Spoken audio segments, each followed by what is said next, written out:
July 2nd, 1943. The sky above Sicily trembled under the weight of war.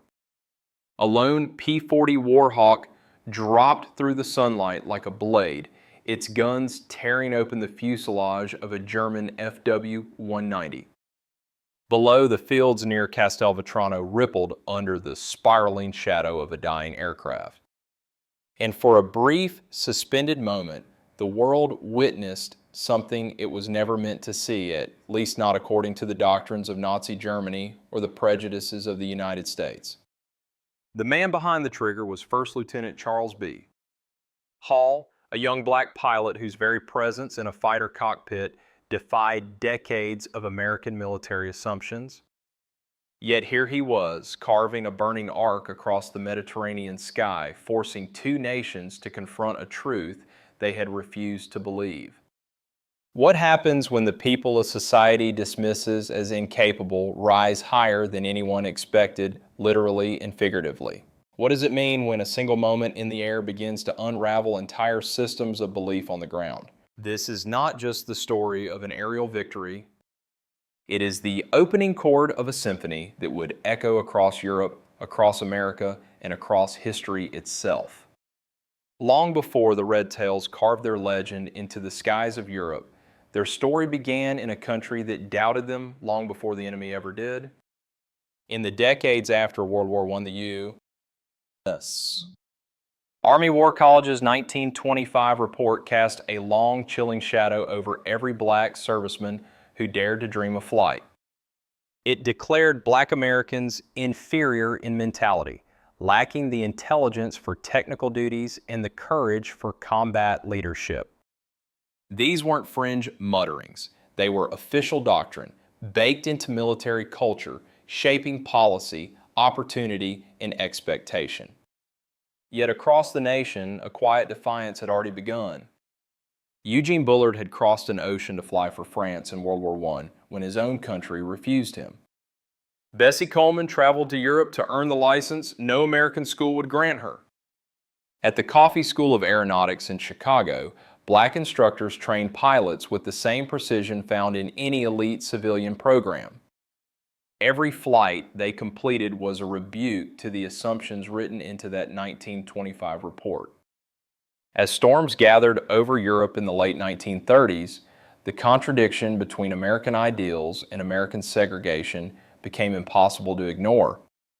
Civil rights leaders Walter White, Philip Randolph, William Hasty pressed relentlessly. Black newspapers demanded accountability, asking how a nation preparing to defend democracy abroad could deny it at home. Their pressure forced an opening. Public Law 18 in 1939 ordered the inclusion of black institutions in civilian pilot training. It was not equality, but it was a crack in the wall. When Franklin Roosevelt sought a third term, political necessity widened that crack. In January 1941, the War Department announced the formation of the 99th Pursuit Squadron, an all-black flying unit, an experiment designed as much to confirm existing biases as to challenge them. Into this crucible stepped Captain Benjamin Oko Davis Jr., a man shaped by 4 years of silent isolation at West Point, where white cadets refused to speak to him outside of official duty. His resolve, born in loneliness, would later become the spine of an entire fighter group. Training at Tuskegee Army Airfield was brutal by design. Cadets flew more hours than their white counterparts and faced a 60% washout rate. Only the most disciplined, focused, and resilient survived a super-selected group, as Colonel Noel Parrish would later call them. They trained under constant scrutiny, aware that any mistake could be used to condemn not just individuals, but an entire race. In April 1943, the 99th arrived in North Africa attached to Colonel William Momier's 33rd Fighter Group. Their welcome was cold. Missions were limited. Trust was withheld. And on June 2nd, during the attack on Pantelleria, they entered combat for the first time, holding formation under pressure even as German fighters tested their resolve. No planes were lost, but the most important result was quieter. They had not broken. What came next over the skies of Sicily would prove they were ready for far more. The summer of 1943 would become the turning point, the moment when months of suspicion, isolation, and political pressure collided with the brutal clarity of air combat. Over Sicily, the 99th Fighter Squadron met its first true test. First Lieutenant Charles Bob. Hall had flown only 7 missions when he spotted 2 WW2 diving toward the American B-25s. He slipped his P-40 into the narrow space between hunters and prey and fired a clean burst that tore through the Germans' fuselage. The fighter fell away, spiraling into the fields below Castelvetrano. That kill did more than ignite celebration among black ground crews. It shattered the carefully maintained narrative that black pilots lacked aggressiveness or technical mastery. But on the ground, such evidence still struggled against entrenched prejudice. Colonel William Memmingen filed a devastating report soon after, accusing the 99th of poor performance and recommending they be withdrawn from combat entirely. His words traveled up the chain of command to General Henry Hap Arnold, who began preparing to shut down the entire Tuskegee program. And then came Anzio. On January 27, 1944, the Luftwaffe struck Allied positions at the Anzio beachhead with overwhelming force. 15 pilots of the 99th flying worn P-40s against superior FW-190s met the attack head-on. What followed was 2 days of fierce, disciplined combat. Depending on reports, they downed between 8 and 13 German fighters, more enemy aircraft than they had destroyed in the previous 7 months combined. Captain Charles Hall added 2 more victories, reaffirming the skill that had once stunned Sicily. The implications were immediate. A War Department study comparing the 99th to white P-40 squadrons found no deficiency. The experiment had proven itself not only valid, but indispensable. With this validation came transformation. In May 1944, the 99th joined the 100th, 301st, and 302nd Fighter Squadrons to form the 332nd Fighter Group. Soon after, they were assigned a new Mission 1 of the most demanding roles in the United States Army Air Forces, long-range bomber escort for the 15th Air Force. Colonel Benjamin O. Davis, Jr. gathered his pilots at Ramitelli Airfield and delivered an order that would define their legacy. "We cannot afford to lose bombers," he said. "Our job is not to be aces. Our job is to bring those bombers home." In June, a new identity emerged. General Nathan Twining ordered distinctive markings for fighter groups, and the 332nd received red bright crimson splashed across their Mustang tails, spinners, and nose bands. The sight was unforgettable. Soon, bomber crews whispered to one another, "If you can get the red tails, get them." Their reputation spread not because they chased glory, but because they refused to abandon their charges.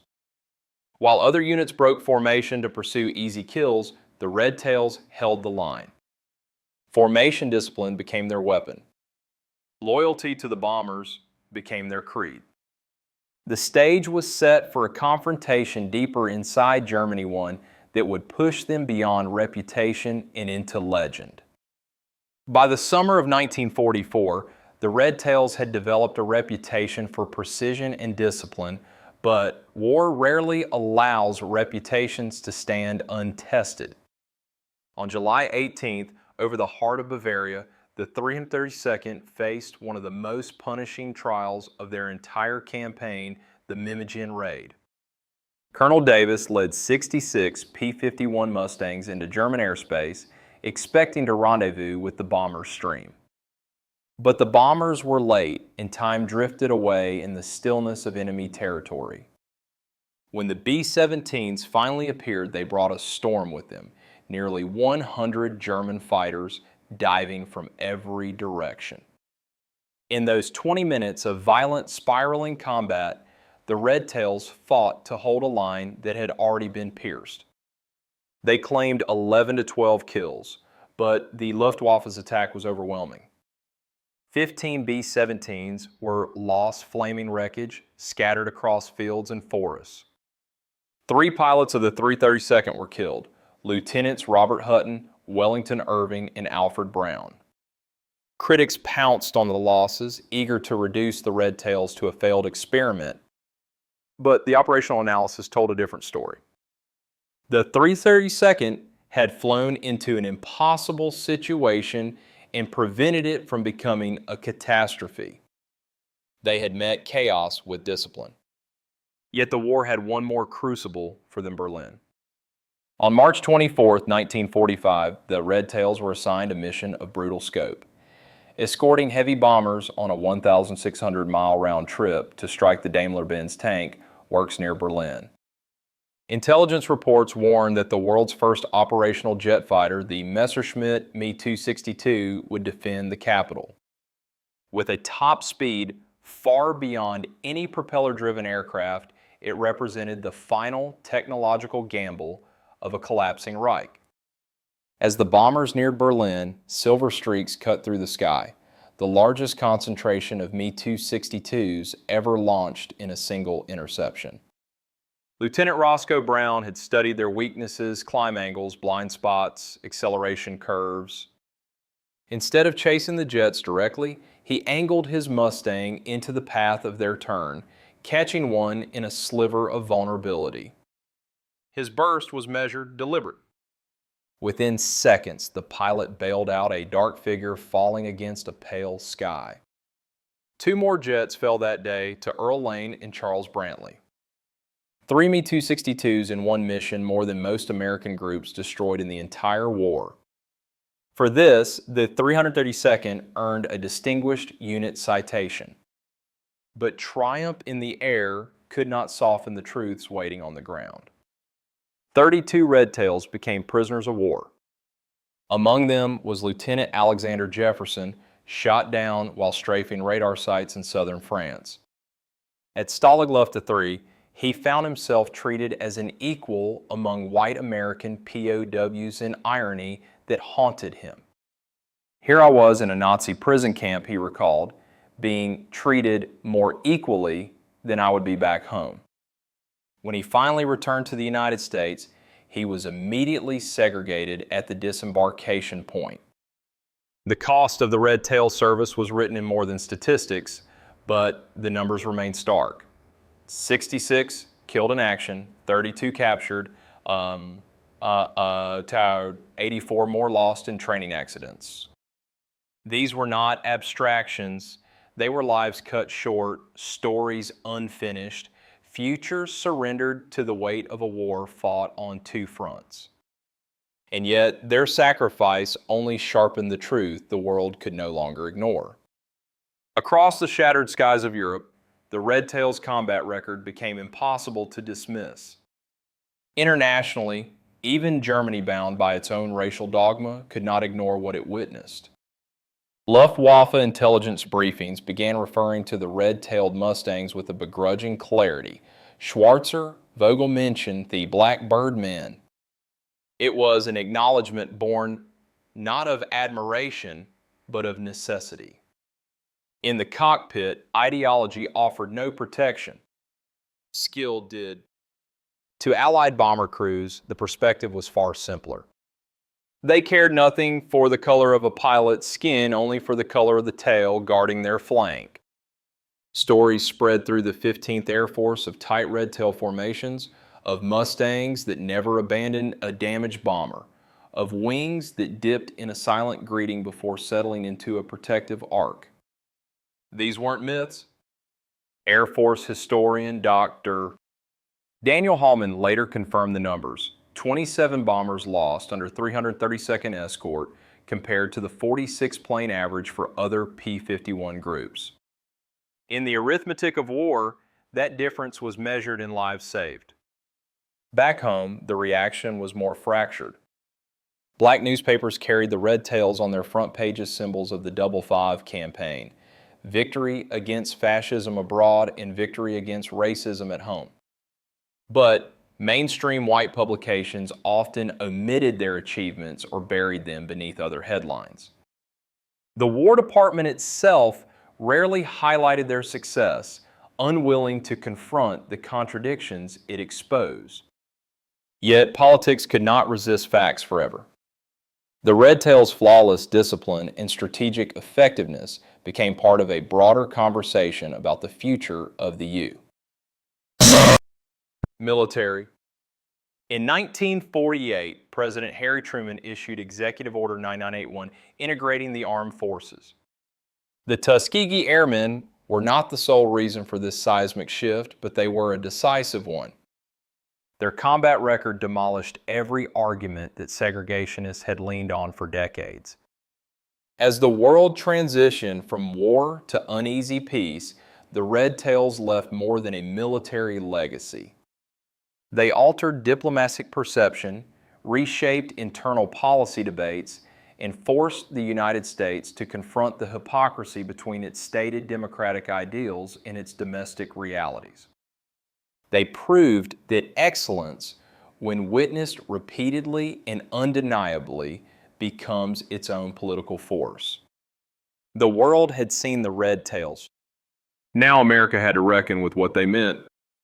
History often remembers wars through maps, statistics, and the mechanical geometry of the battles. But the legacy of the Red Tails cannot be captured in numbers alone, not even in their 112 aerial victories, their unmatched bomber protection record, or the medals that eventually found their way into their hands. Their true legacy lives in the quiet defiance that carried them from the segregated training fields of Alabama to the burning skies over Berlin. It lives in the discipline that kept them beside the bombers when instinct urged them to chase glory. It lives in the steady hands that carved arcs of protection through clouds thick with flak and fire. When the war ended, there were no parades waiting for them. Many returned to a nation unwilling to acknowledge what they had done, unwilling to see what they had proven. Some carried distinguished flying crosses into jobs that would not hire them. Others, like Benjamin O. Davis Jr., had pushed forward anyway, becoming the first black general in the United States Air Force and shaping the institution that had once doubted his very presence. Recognition came slowly, too slowly, for many who deserved to see it, but it came. In 2007, as the remaining Tuskegee Airmen received the Congressional Gold Medal, the weight of 6 decades finally began to lift. The Red Tails did more than defeat the Luftwaffe. They defeated the false theories that had tried to define them. They exposed the fragility of prejudice, how easily it crumbles when confronted with undeniable excellence. And they left a message carved into the memory of a nation that courage is not bound by color and that democracy demands more than slogans. It demands proof that freedom belongs to all. Their story asks us a question still relevant today. What truths do we ignore when we allow fear or bias to decide what someone is capable of? The Red Tails answered that question in the only way warriors can. They flew, they fought, and they came home carrying the evidence in their logbooks and on their wings. If this chapter of history speaks to you, share the lesson you believe matters most. And if you wish to continue exploring the battles, decisions, and human stories that shaped our world, consider joining us for the next chapter. History may be written, but understanding it is a mission we carry forward together.